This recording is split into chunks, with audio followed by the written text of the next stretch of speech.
中，阿迪達中場偷到波，冇諗太多，直接拉弓抽埋去，結果個波直飛死角入網。唔知道現場興奮慶祝緊嘅球迷入面，有幾多個會估到呢位入球功臣將來仲會成為球隊嘅領軍教頭呢？歡迎翻嚟 LF90，我係拗波叔。今個週末又有好戲睇，阿仙奴同曼城將會爭奪2025-26賽季嘅聯賽杯冠軍。由於再過3個星期，兩隊亦會喺曼城主場上演聯賽嘅榜首大戰，所以喺進入呢個最後直路之前，雙方領隊阿迪達同埋哥迪奧拿相信都會喺今場聯賽杯度精鋭進出，用勝利嚟提升全隊嘅士氣。講起呢兩位教頭，如今媒體經常都會將佢哋塑造成水火不容嘅對手，但事實上兩位主帥嘅關係或者比大家想象中嘅都要好。喺詳細講兩人嘅故事之前，按照慣例當然會先同大家重溫翻場經典好波先啦。而今日揀選要講嘅就係14年前由阿迪達作為球隊核心，率領阿仙奴迎戰曼城嘅英超大戰啦。相信唔少人都知道，阿迪達喺成為教練領隊之前，曾經喺球員時代效力過阿仙奴一段時間。不過你又記唔記得當時佢係點樣轉會加盟嘅呢？2011-12賽季已經係阿仙奴連續第6個陷入冠軍荒嘅賽季。由於當時要還債起球場，時任領隊雲加繼續保持量入為出，將優秀球員有價就賣嘅轉會政策。原本諗住咁樣可以再捱一季啦，但點知英超開季頭4輪只得1和3負，而且仲要俾宿敵曼聯以8球大炒，激到雲加決定做出一個震驚球壇嘅舉措，就係喺轉會窗嘅最後一日，一口氣連續簽入4位球員，而當中就包括今集嘅主角阿迪達啦。雖然雲加呢個冒險嘅買人決定，初時都俾唔少人笑做恐慌性收購，但係一班新兵成功融入球隊之後，阿仙奴嘅成績的確得到明顯改善。其中當時已經喺英超打滾咗幾年嘅阿迪達，更加一躍成為球隊嘅中場核心，為阿仙奴嘅攻守兩端帶嚟咗極大幫助。嚟到今集時間背景嘅聯賽第32輪為止，阿仙奴已經升上第3位，不過由於開季失分太多，所以爭冠基本無望。而剩低嘅最後直路，佢哋首要任務都係繼續搶分，確保攞到前4名嘅歐冠席位。至於今集另一位主角，仍然喺度爭緊冠軍嘅曼城，當時近況又係點樣呢？有別於阿仙奴嘅飢寒交迫，曼城當季繼續大灑金錢，除咗簽入阿根廷名將阿古路之外，仲喺雲加手上撬走咗法國中場拿仙尼。結果人強馬壯嘅藍月亮開季早段果然所向披靡，一度領先排喺第2位嘅曼聯8分之多。只不過踏入賽季中期，受到將帥不和嘅內部困擾，曼城嘅強勢表現有所下滑。結果嚟到今集時間線，曼城反而變成落後嘅一隊，要喺剩低7場聯賽入面追翻上領先5分嘅榜首曼聯。今日作客對兵工廠呢場波，絕對再冇失分空間。到底呢場發生喺14年前，對於兩隊嚟講都係不容有失嘅英超大戰，結果會係誰勝誰負呢？我哋即刻翻現場睇睇。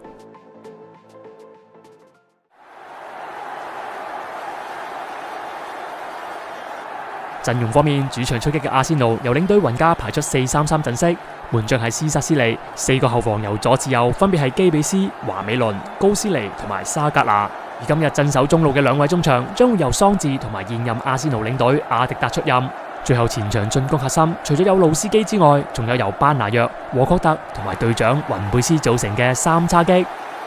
至於作客嘅曼城呢邊，時任領隊文仙尼今場採用4-4-2陣式，門將係祖克特，一隊中堅由列史角拍檔隊長高柏尼出任，而左右兩閘分別係倒戈嘅基治同埋薩巴列達。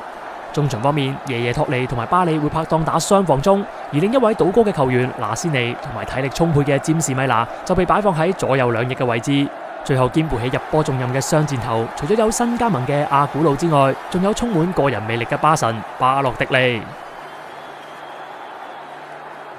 紅衫白褲嘅阿仙奴首先開波，比賽正式開始。一開波，主場嘅阿仙奴就採取主動，接連用高空攻勢炸落曼城禁區。鏡頭影到連番8屆威脅嘅祖克特，話咁快已經踢到唞晒大氣。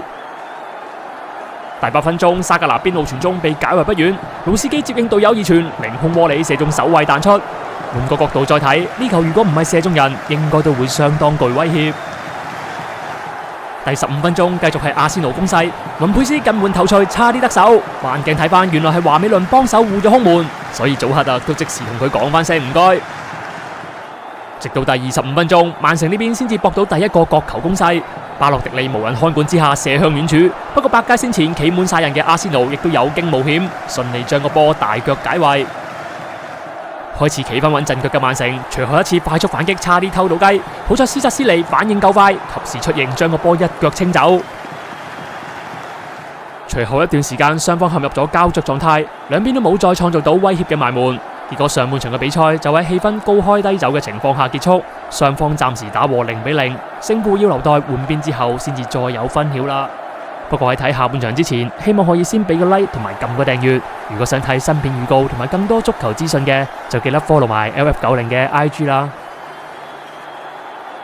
下半場一出返嚟，曼城決定加強進攻，左右兩閘上前助攻嘅次數明顯增加。睇嚟佢哋都好清楚，今場如果失分嘅話，英超爭冠嘅夢想就會基本幻滅。第53分鐘，拿斯尼睇準傳入禁區，阿古路雖然生得矮，但係位置感一流。如果唔係有斯薩斯尼飛進掂到，呢球或者會貼住眉底入網。隨後一段時間，曼城繼續喺阿仙奴後場圍攻，逼到連前場嘅球員都要翻嚟幫手，情況幾乎同上半場早段一樣，只係角色調轉咗咁解。不過掛住進攻嘅曼城轉個頭反而差啲失波，雲貝斯嘅頭槌冷箭已經過咗祖克特，只係過唔到條門柱，先至被曼城驚險逃過一劫。第68分鐘，曼城罰球斬入禁區，巴洛迪利接應二傳，喺門前施展倒掛金鈎，可惜踢唔中個波，輪到阿仙奴呢邊鬆一口氣。3分鐘之後，桑謝中路長驅直進，將妙傳俾兇殺嘅雲貝斯，後者冷靜避過飛鏟，再一射破網。但係好可惜，呢球原來係越位在先，所以入球無效。距離完場只係剩低唔夠20分鐘，比賽喺呢個時候正式進入白熱化階段。雖然食咗球炸糊，但阿仙奴一班球員似乎因為呢球而打起咗信心，開始借助主場嘅氣勢，不斷壓制住曼城喺半場狂攻。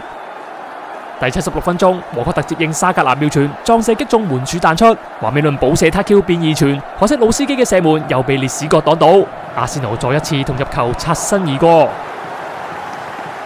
眼見形勢並唔樂觀，文仙尼隨後亦都為曼城作出多個換人調動，不過佢哋嘅進攻手段都仲係一味依靠兩邊傳中，並冇對阿仙奴造成太多威脅。直到第86分鐘，阿迪達中場偷到波，冇諗太多，直接拉弓抽埋去，結果個波直飛死角入網，1-0。攻足大半場嘅阿仙奴終於成功打破僵局。為咗被雲加用1000萬鎊收購嘅呢位西班牙中場指揮官，相信淨係呢個入球都已經值回票價。唔知道現場興奮慶祝緊嘅球迷入面，有幾多個會估到呢位入球功臣將來仲會成為球隊嘅領軍教頭呢？餘下嘅時間，曼城全軍壓上，決定放手一搏。不過睇見一班球迷嘅表情，就已經知道結果係點樣。而巴洛迪利更加係第89分鐘領埋第2面黃牌，被球證驅逐離場。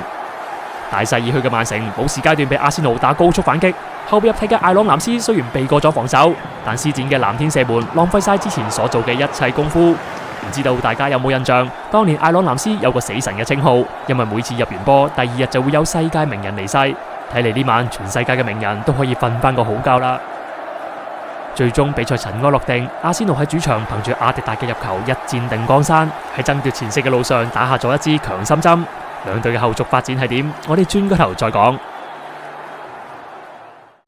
喺呢場激戰過後，阿仙奴呢邊順利鎖定第3名完成賽季，而曼城呢邊亦都創造奇蹟，連追8分，最後歷史性捧走咗隊史第一次嘅英超冠軍。當季兩隊追求嘅目標各不相同，結果皆大歡喜，叫做有個大團圓結局。但係時間翻返嚟現在，兩隊已經連續幾季為咗英超冠軍呢個共同目標而鬥到天昏地暗啦。雖然喺媒體嘅煽風點火之下，阿仙奴同曼城球迷嘅關係近年變得水火不容，但係兩隊嘅教練阿迪達同埋哥迪奧拿仍然保持住非常友好嘅關係。到底呢兩個人係由幾時開始變得咁 friend 嘅呢？其實早喺1997年，兩人已經喺巴塞隆拿嘅青訓學院認識對方。當時阿迪達只得15歲，而哥迪奧拿已經係一隊隊長。不過年齡並冇阻礙到佢哋成為好友，即使後來各自離開咗巴塞隆拿，都仍然一直保持聯繫。哥迪奧拿曾經喺受訪嘅時候講過，喺執教巴塞期間，為咗更好咁應付歐冠聯賽，當時經常都會打電話俾效力緊愛華頓嘅阿迪達，向佢請教各支英超球隊嘅弱點，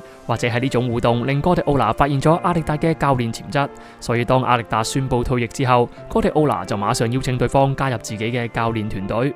而阿迪達後來受訪嘅時候，亦都曾經講過，喺2019年當阿仙奴向自己發出主帥邀請嘅時候，佢第一時間向哥迪奧拿尋求意見。估唔到哥帥並冇半點不滿，反而全力支持自己離隊追夢。盡管依家呢兩個人各為其主，好快又要上演今季嘅冠軍爭奪戰，但兩位教頭嘅個人關係，相信無論結果係點，都依然一樣會咁穩固。唔少球迷為咗支持愛隊，時不免都會同敵隊球迷發生爭執口角，而搞到面紅耳赤。其實喺足球世界入面，有時除咗勝負之外，換個角度去欣賞下呢種真摯嘅師徒情誼，偶爾俾自己放鬆下都唔錯啊！